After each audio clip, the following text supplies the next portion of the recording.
Hey guys, thanks for clicking on this video. Today we're going to be looking at a stock analysis of Royal Dutch Shell, ticker symbol RDS, and I'm going to be giving my fair valuation of the stock at the end of the video. So let's just have a quick look at the price where you can see it's $39 and it has been trading at around $39 with a couple of highs at 42 and even lows at 35 since about, well, the start of this year, since the 8th of January, it's been about this price. But if we go a bit further back, you can see it was as low as $21. And if we just take that out a bit more, it is still trading below the pre-pandemic levels, which were around $59 a share. So the gamble is, will this get back to its previous amounts? Let's take a look at the fundamentals of Royal Dutch Shell. So you can see here, it has a market cap of 150 billion. It's in the energy sector and has the share price of around $39 a share. It has a very good 3.81% dividend that, yes, has been decreasing, but it is still a very healthy dividend company. So the first thing we want to look at is the PE ratio less than the market, and yes, it is. It's 27.5 to 40, which is the average of the market, so that's an easy pass. PE ratio versus the sector, that is a fail. It's 27 to 8. Energy sector has a very low PE ratio, so in regards to the rest of its sector, it's quite high. Now, is the revenue increasing? And the answer is no. It's gone from 390 billion to 204 billion. Now, this does seem quite bad, but if we look at it in sort of a short-term play, you can see that it has increased in the trailing 12 months compared to what it was at the end of the year. It was 180 billion. So yes, decreasing from what it was in 2017 and 2019, but it is increasing in the short term, which is why it can still be a good short-term play. So next thing we want to look at is the profit, and the profit has gone from 23 billion to 5.5 billion. So let's take a quick look at the profit here. You can see once again the profit is well under, but it was negative 21 million last year, and now it is increased by almost 25 billion. So that is a very, very good sign in terms of the short-term growth.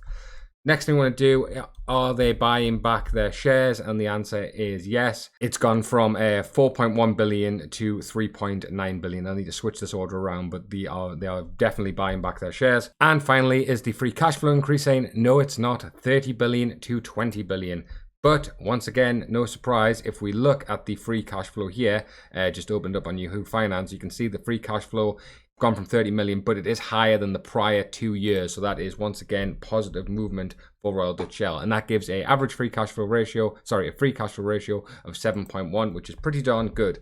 Next, we want to have a look at my valuation of Royal Dutch Shell. So what we do is use a discounted free cash flow model. Then we use a Buffett-Graham intrinsic value. So I've estimated the future free cash flow, and I have been quite conservative here.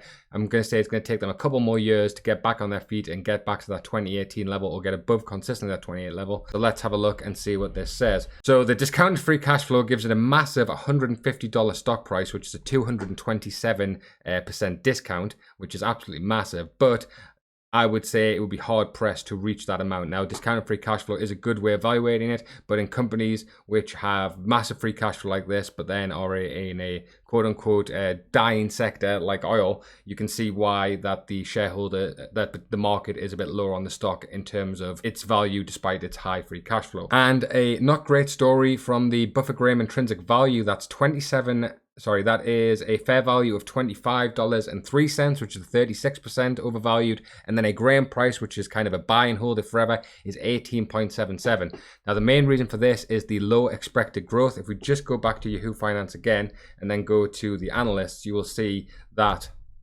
the next 5-year growth is 4.5%, which is pretty low, but for a company this size, it's not out the realms of possibility.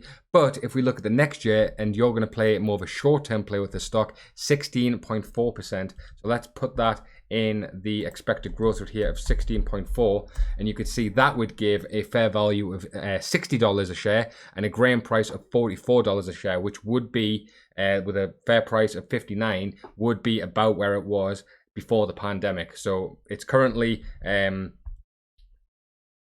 a share, and according to the model, based on the growth rate over the next year, this could be a $60 stock. So if you're interested in those prices, then it definitely looks like a bit of a no-brainer to buy. But this stock has struggled to get over that $40 mark basically since the pandemic. So this has definitely been some resistance. It's at a high resistance point at the minute.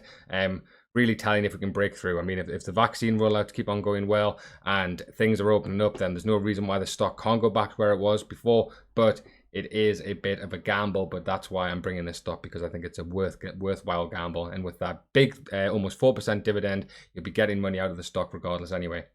Right, guys, thanks for watching. Please give a like if you enjoyed the video, and I'll catch you guys next time.